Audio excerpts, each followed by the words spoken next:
Hi, my name is James Callejas from IPX1031 Exchange. And the topic of the day is seller financing in a 1031 exchange.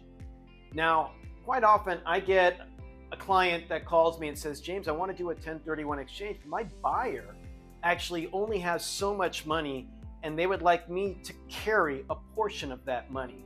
In other words, the seller who's doing the 1031 exchange is going to finance to the buyer a portion of the money, or even maybe all of it, in order to purchase this property.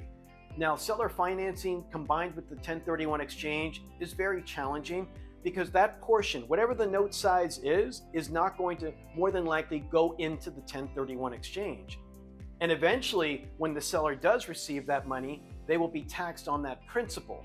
So if I want to combine seller financing in a 1031 exchange, there's a couple of different approaches on this one.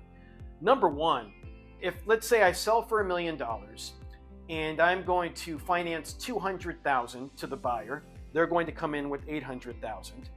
And the terms of the note are interest payments for 2 years and a principal balance 2 years down the road. Now, if I do absolutely nothing and I get that $200,000 down the road, I will be taxed on that $200,000 at the current capital gain rates when I receive that money.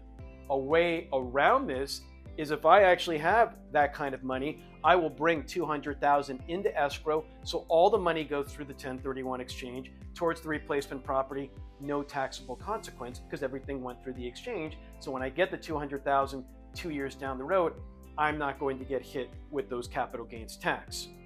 If I don't have that kind of money, depending upon how large my gain is, it still could be advantageous. If I have a $500,000 gain, and $200,000 is coming to me 2 years down the road and the rest is coming today, I'm only going to pay tax on the $200,000 and I won't pay tax on the $300,000.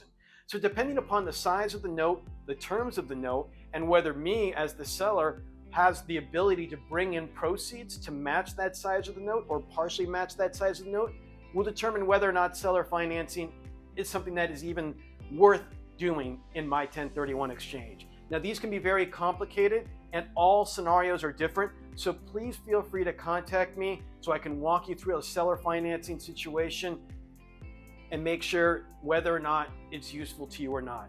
I look forward to hearing from you soon.